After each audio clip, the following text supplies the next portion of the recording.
नमस्कार दोस्तों, आज हम एक ऐसी इमारत पर खड़े हुए हैं जिसको आपको देख करके आश्चर्य हो रहा होगा दोस्तों। ये बुलंद इमारत टीकमगढ़ जिले के ओरछा नाम के स्थान पर है दोस्तों। ये इमारत एक किला है और इस किले के बारे में हमें कोई जानकारी नहीं है दोस्तों।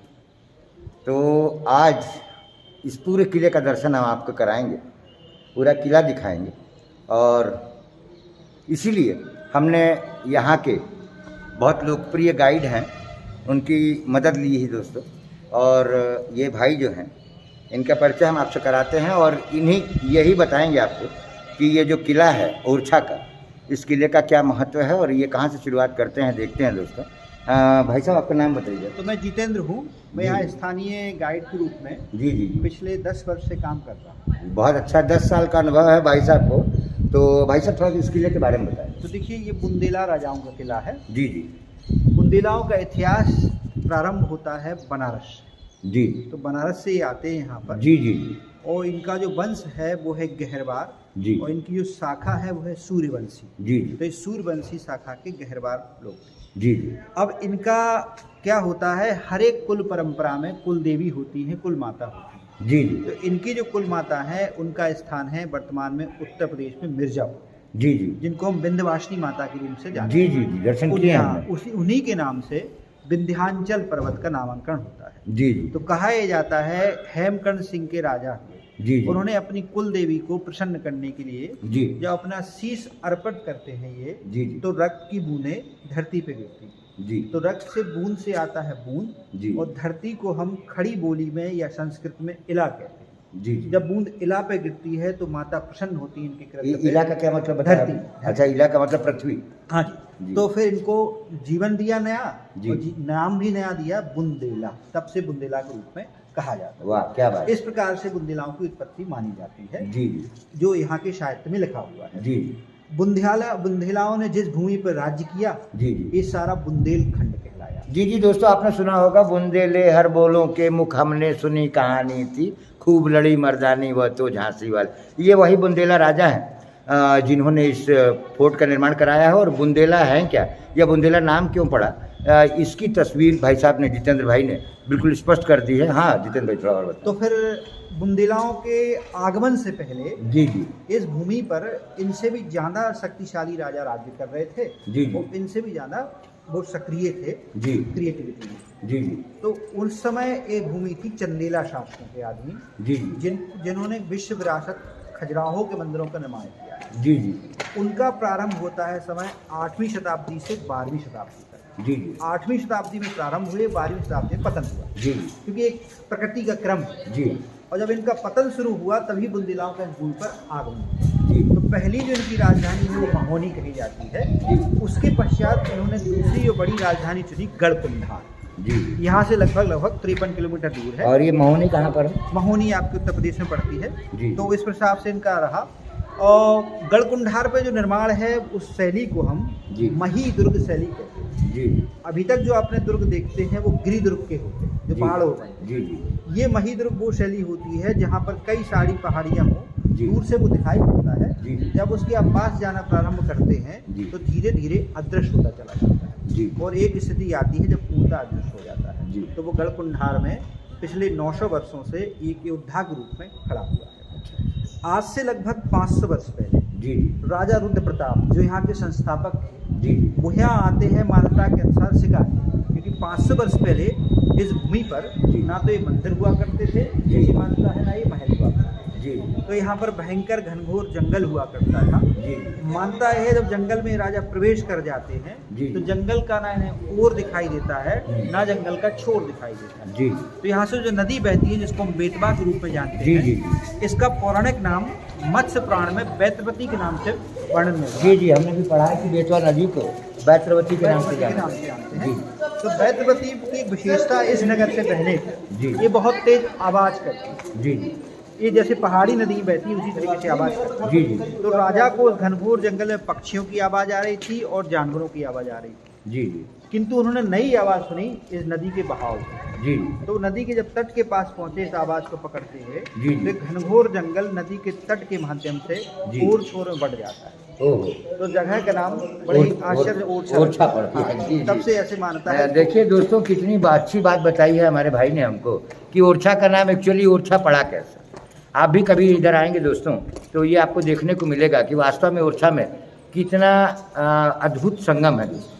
एक तरफ बेतवा नदी का सौंदर्य, दूसरी तरफ सागौन के वनों का सौंदर्य, और तीसरी तरफ मंदिरों का सौंदर्य।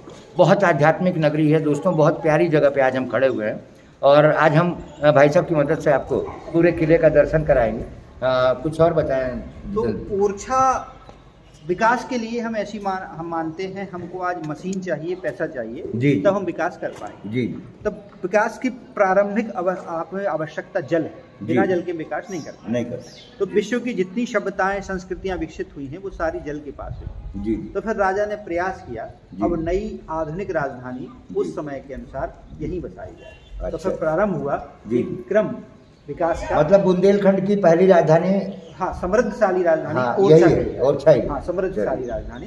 बाकी छोटी छोटी जी दोस्तों, अपना जी के मजबूत कर लीजिए। बुंदेलखंड की पहली राजधानी का नाम है ओरछा, समृद्धशाली राजधानी ओरछा है। जब ये निर्माण हुआ तो पहले महलों का निर्माण, इसमें राजा महल की आधारशिला रखी गई है। जी। इस महल को बनते बनते 3 पीढ़ियां लगती हैं, पूर्ण करती हैं। जी, ये महल है। हाँ, ये पूरा महल कहलाता है। अच्छा, माफ करिएगा दोस्तों, मैंने आपको किला बता दिया था। तो किला ही का कहा जाता है, ओरछा किला परिसर। उसमें अच्छा, महल है, उसमें अच्छा। कई महलों की श्रृंखलाएं। अच्छा, ओरछा किला परिसर में महल। जी। तो इस परिसर ये किसके किसके महल है? इसमें राजा महल आएंगे, हमारे यहाँ शीश महल आएगा जी। एक हमारे यहाँ जहांगीर महल आएगा जी। एक हमारे यहाँ रायपुर महल आएगा जो इस परिसर में बने। बाकी और भी हवेलियां, कोठियां। दोस्तों, ये इलाका बहुत बड़ा है। ये आप जो देख रहे हैं, ये किला जो है, इसमें बहुत सारे महल है और बहुत सारा समय हम आपको देने वाले हैं दोस्तों। भाई साहब जो है बहुत सारा समय भी देंगे हमको और हम इसकी पूरी जानकारी देंगे दोस्तों। बुंदेल जो राजा हुआ करते थे दोस्तों, उनका वैभव देखिए दोस्तों, उनका इतिहास देखिए। गर्व से सीना चौड़ा हो जाता है दोस्तों कि हमारे यहाँ हिंदू राजाओं ने, बुंदेलों ने जो समृद्ध परंपरा अपनी काल में रखी थी, उसका गवाह है ये किला, है ना जितेंद्र जी? तो थोड़ा सा आगे चलें, उसके बाद बात करते हैं। जो आते जाएंगे बिंदु, हम आपको उस इतिहास से जी जी जी। बहुत बहुत धन्यवाद आपको जितेंद्र जी, आपसे मिलकर बड़ी खुशी हुई। और आपने जो है हमें यहाँ के इतिहास से भी परिचय कराया और बुंदेला राजाओं के इतिहास के साथ साथ आपने हमें ये भी बता दिया कि बुंदेल नाम क्यों पड़ा। ये बहुत अच्छा लगा है दोस्तों। ये देखिए दोस्तों, हम आ गए हैं इसके पहले पायदान पर, और पहले पायदान पे ये थोड़ा सा बगीचा दिखा दीजिए। ये छोटा सा खूबसूरत सा बगीचा है यहाँ तो पर। ये जो बनता है, पहले महल को रुद्र प्रताप सिंह इसकी आधारशिला रखते हैं। जी जी। उनका जीवन इस महल को चयन करने में, इस स्थान को जी जी और इसकी आधारशिला रखने में बनता है। जी।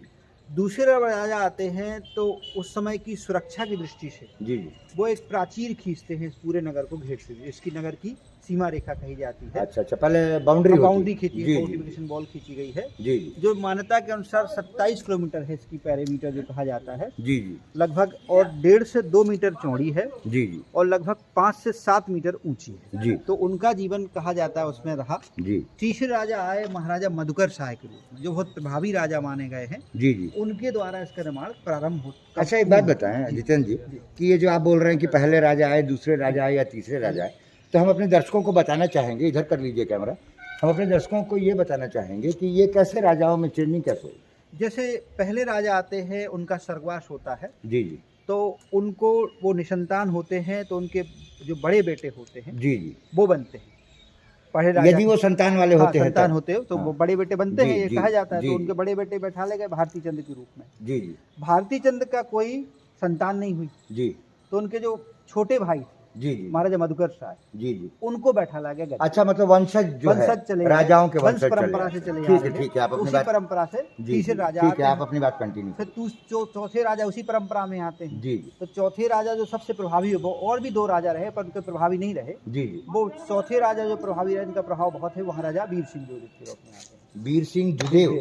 उसके बीच में 2 राजा और हुए कार्यकारी, हम्म। उनको इंद्रजीत सिंह के रूप में जानते हैं, राम सहाय के रूप में जानते हैं, पर उनका बड़ा प्रभाव नहीं रहा। जो काम करने वाले राजा हैं, हाँ, उन्होंने काम किया है इस जी, नगर जी, के लिए, जी। वो 4-5 राजा ही कहे जाते हैं। जी जी तो बुंदेलखंड की ये सीमा क्या है? जी ये बुंदेलखंड आज़ादी के बाद इसका कुछ हिस्सा उत्तर प्रदेश में चला गया है जी जी और कुछ हिस्सा मध्य प्रदेश जी। में। हमें भी बड़ा मज़ा आया। मैं आपको बताते चलो दोस्तों, मैंने एक और वीडियो में आपको बताया है कि अभी 15 मिनट पहले हमने यूपी में नाश्ता किया और 15 मिनट के बाद हम एमपी में खड़े हुए। जी। तो हम इस बुंदेलखंड के एक ऐसे क्षेत्र में हैं दोस्तों कि जहाँ पर यदि आप 15 मिनट चल देंगे तो आप उत्तर प्रदेश में खड़े होंगे और 15 मिनट में आप मध्य प्रदेश में खड़े होंगे। ये है मध्य प्रदेश का टीकमगढ़ जिला और आज हैं हम ओरछा के किले पर। हाँ भाई बताओ। तो फिर बुंदेलखंड की जो सीमा है लगभग 2 लाख स्क्वायर किलोमीटर इसकी परिमाइश है। वाह, 2 लाख स्क्वायर हाँ, किलोमीटर। पूरा इनका क्षेत्र है। जी उस समय इस भूमि को विभाजित करने के लिए अन्य राज्यों से जी एक कवि हुए हैं जिनका नाम है कवि भूषण। जी छत्रसाल दशक नाम की पुस्तक में एक दोहा लिखते हैं। जी जी भूषण की कविताएं पढ़ी हैं हम। उस दोहे में वो कहते हैं जी कि बुंदेलाओं की सीमा क्या है जी और बुंदेलाओं की शक्ति क्या है। जी तो बोलते हैं कि इत चंबल उत नर्मदा जी। और इत यमुना उत टोंस और छत्रसाल से लरन की जी। रही न काऊ होश। एक बार और बोल दीजिए, थोड़ा बच्चा हाँ, शोर कर रहा तो था। ये कहा गया कि इत चंबल उत नर्मदा इत यमुना उत टोंस जी। और छत्रसाल से लरन की जी। रही न काऊ होश। क्या तो बात। चंबल से लेके इनका जो क्षेत्र है नर्मदा तक, ये कवि भूषण ने कवि कहा। भूषण ने जी, कहा है, छत्रसाल दशक नाम की पुस्तक में लिखा हुआ है। जी जी और उनके जो ऐसा कहते हैं छत्रसाल नाम के बहुत प्रभावी राजा हुए जी। जो लड़ने आए भूमि पर उस समय जी। कोई अपनी होश में वापस नहीं गया। जी तो इतने वो प्रभावी राजा माने गए हैं। जी जी। तो इसी वजह मतलब से कोई उनको पराजित नहीं कर पाया। जी। उन्होंने लगभग मान्यता के अनुसार तो बहुत लड़ाई लड़ी, जो प्रभावी लड़ाई 80 लड़ाई, जी। उनको कोई पराजित नहीं कर जी पाया। जी तो उस समय की भूमि को ये राजा महल है, इसमें 3 अंग हैं इस महल के। जी। जो सामान्य भाषा वाली में हम उनको बोलते हैं दीवाने ये आम। राजा महल का राजा महल का दीवाने आम है। तो आइए हम देखते चलते हैं, उसके बाद बात करेंगे। तो दीवाने आम है। देखिए दोस्तों, हम राजा महल में प्रवेश कर रहे हैं और भाई की मदद से हम जानने का प्रयास करेंगे कि इस राजा महल का क्या उद्देश्य है और कौन कौन से राजाओं ने यहाँ पे अपना राज्य किया है। तो इसके बारे में पूरी जानकारी हम जितेंद्र भाई से लेंगे और हम आपको राजा का महल दिखाते हैं। दोस्तों, आपने किस्से कहानियों में बहुत सारे राजाओं के महल देखे होंगे दोस्तों, लेकिन आज लाइव में दिखा रहा हूँ आपको यहाँ से। ये है राजा का महल और आप इसको देख करके बहुत अपने आप को गौरवान्वित महसूस करेंगे दोस्तों। तो ऊपर इनके आप देखते हैं जो हमारी छत में जी जी या दीवारों में जी जी चित्र बनाए गए हैं। जी जी। ये बुंदेली परंपरा के भित्ति चित्र कहलाते हैं। अच्छा, ये बुंदेली परंपरा के भित्ति चित्र हैं। तो ये बुंदेली कलाकारों के द्वारा ये बड़ी शानदार पेंटिंग बहुत है सुंदर जितेंद्र चित्र जी। है। ये म्यूरल्स होते हैं, इनको हम भित्ति अच्छा, ये नेचुरल पेंट से बनाई हुई मुख्य है। रूप से उस समय क्योंकि था ही नहीं कोई कृत्रिम कलर, तो सारे प्राकृतिक रंगों से इनका निर्माण हुआ है। देखिए दोस्तों, ये जो प्राचीन भित्ति आप देख रहे हैं, ये प्राकृतिक रंगों से बनाई गई हैं, नेचुरल रंगों से बनाई गई हैं, जो आज भी स्थायी है, आज भी कलर दिख रहा है दोस्तों। एक बार और दिखा दीजिए। तो राजा का बैठने का स्थान मूल रूप से दीवाने आम, जी इसको इधर। इसको हम अपनी परंपरा में न्यायशाला कहते हैं। अच्छा अच्छा, तो ये न्यायशाला थी उस समय की। ये दीवाने आम है। हाँ, यहाँ आम जनता बैठा आम जनता करती के थी। हिसाब से इसको विभाजित किया गया है। जी तो सबसे प्रथम जो मूल स्थान है वो राजा का होगा इसमें। जी। तो राजा का स्थान वहाँ, आइए आपको राजा का स्थान दिखा देते हैं, दिखाइए। कोने में जो आप देखते हैं जो सिंहासन बैठने की जगह थी, जी, वहाँ राजा बैठा करते थे। यहाँ पर। हाँ, इस सिंहासन पे। आइए दोस्तों, दिखाते हैं हम आपको कि यहाँ राजा बैठा करते थे और बहुत ध्यान से दिखा दीजिए आप लोगों को।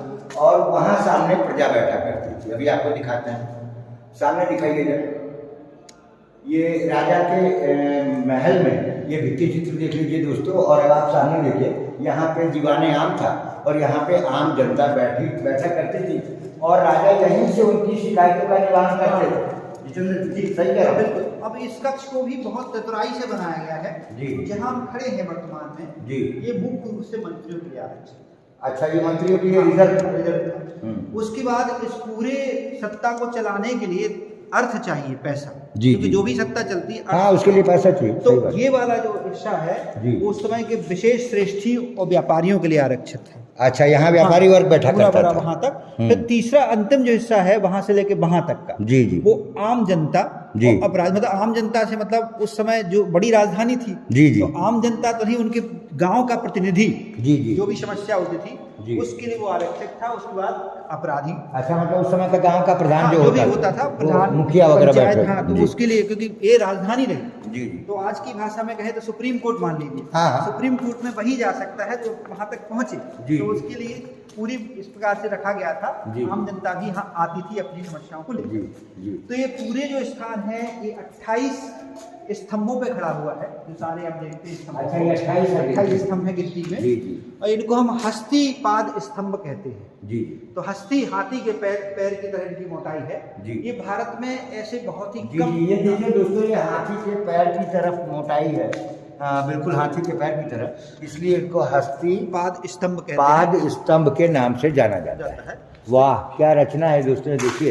हालांकि काफी पुराना, कितने साल पुराना होगा ये 500 वर्ष मानते हैं। ये 500 वर्ष से ज्यादा पुराना किला है दोस्तों, और आज भी इसकी दीवारें उसकी उतनी ही मजबूत है जितनी कि आपके घर की मजबूत नहीं होंगी, और इतना शानदार ये किला है दोस्तों। आइए थोड़ा सा इधर से हम भाई साहब से पूछते हैं कि ये आगे क्या है। ऊपर जो आप इसमें नीला हरा काम देखते हैं, जी जी जी ये रंग आज आपको दिखाई जी दे रहा जी है, जी जी जी ये मूल रूप से पत्थरों का है।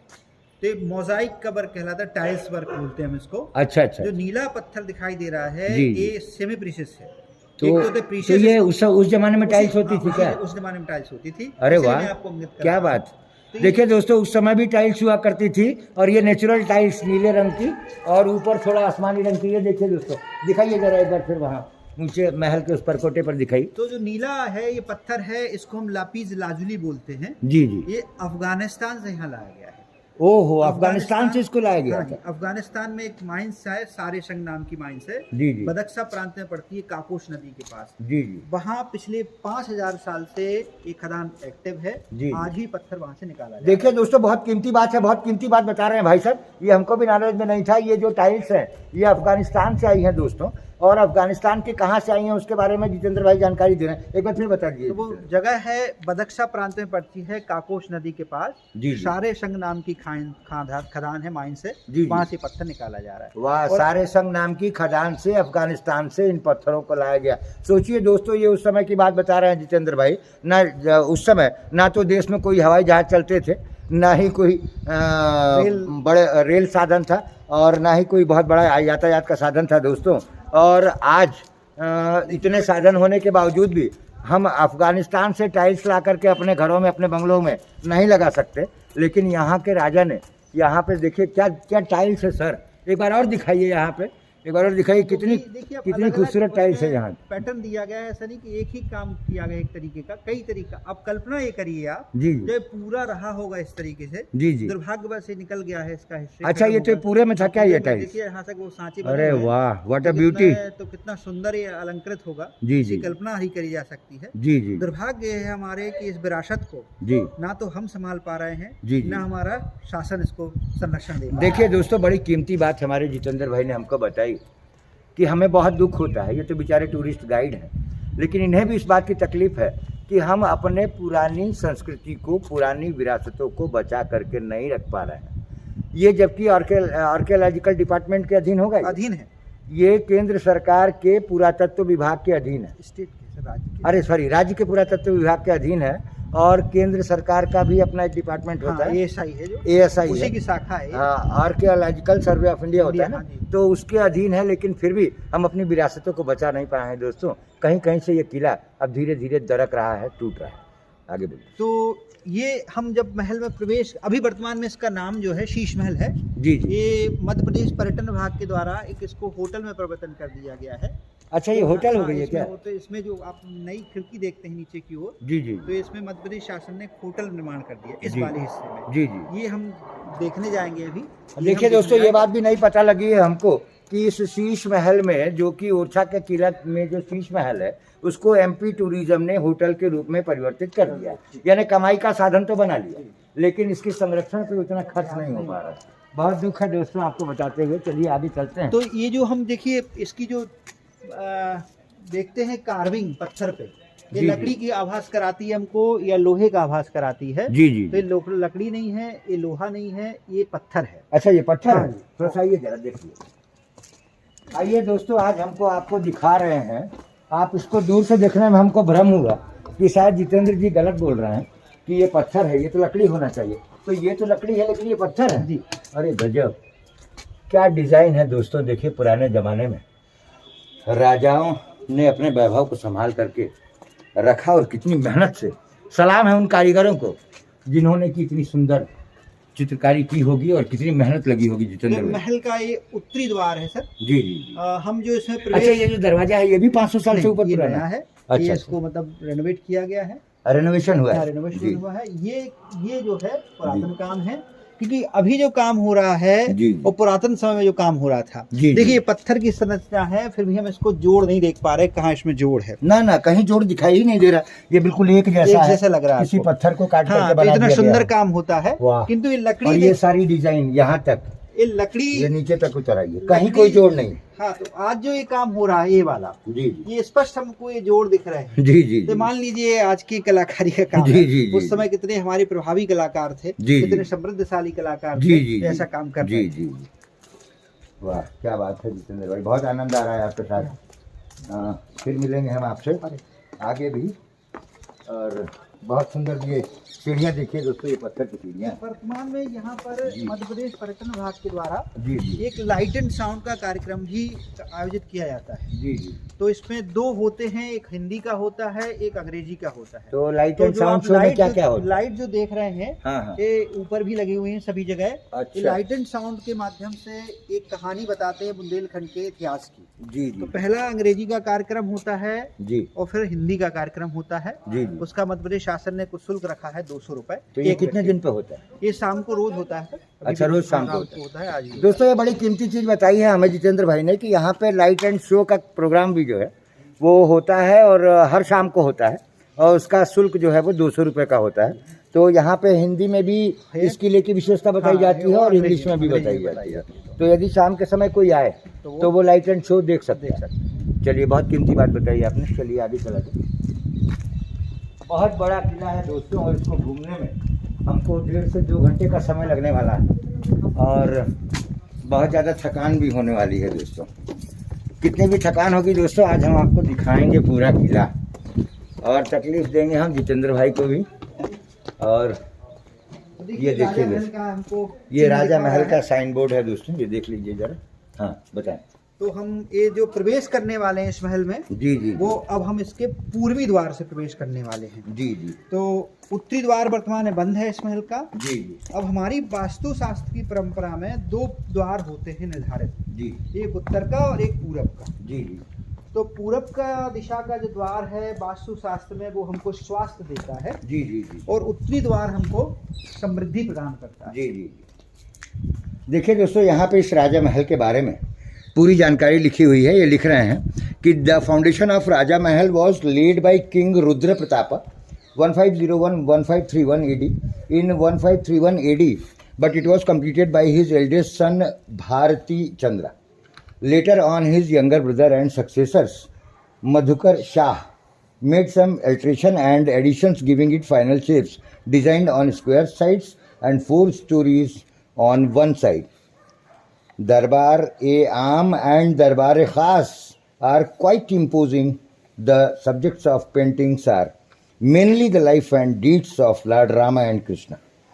The incarnations of God Vishnu have also been painted. Nayak Nayikas, Rag Ragnis, folk, hunting and vignettes and royal amusements have also found place in the depictions. अब आपको हम हिंदी में बता देते हैं दोस्तों। अच्छा एक बात बताएं जितेंद्र भाई, आप वैक्सीनेटेड हैं ना? जी। अच्छा हम भी वैक्सीनेटेड हैं। किले में कोई है नहीं, माफ़ करिएगा दोस्तों, बहुत सफोकेशन हो रहा है और काफ़ी हमको घूमना है, इसलिए हम थोड़ा सा मास्क जो है वो साइड में कर लेते हैं। राजा महल के निर्माण की नींव राजा रुद्र प्रताप ने सन 1531 में रखी थी, किंतु इसका निर्माण कार्य उनके ज्येष्ठ पुत्र भारती चंद ने पूर्ण कराया था। उसके बाद उनके छोटे भाई और उत्तराधिकारी मधुकर शाह द्वारा कुछ परिवर्तन और परिवर्धन करके अंतिम रूप इसको प्रदान किया गया। महल 2 भागों में विभक्त था। आवास कक्षों के अतिरिक्त दीवाने खास एवं दीवाने आम इस महल के प्रमुख भाग हैं, वो हमने आपको दिखा दिए हैं ना? हाँ, दीवाने आम दिखा दिया है आपको। इनमें सुंदर भित्ति चित्रों का आलेखन भी है, ये चित्र भी हम आपको दिखा चुके हैं दोस्तों। इन चित्रों की विषय वस्तु मुख्यतः श्रीमद् भागवत के आधार पर कृष्ण लीला और रामायण की कथा वस्तु है। इसके अतिरिक्त पौराणिक कथाओं में विष्णु के 10 अवतारों का भी सुंदर चित्रण है। मल्लयुद्ध, नायक नायिका एवं राग रागनियों का लौकिक चित्रण भी महत्वपूर्ण है। और ये सबके सब 16वीं और 17वीं शताब्दी के बुंदेली शैली में चित्रित किए गए। आगे आइए देखिए। मी पुढे जातीये।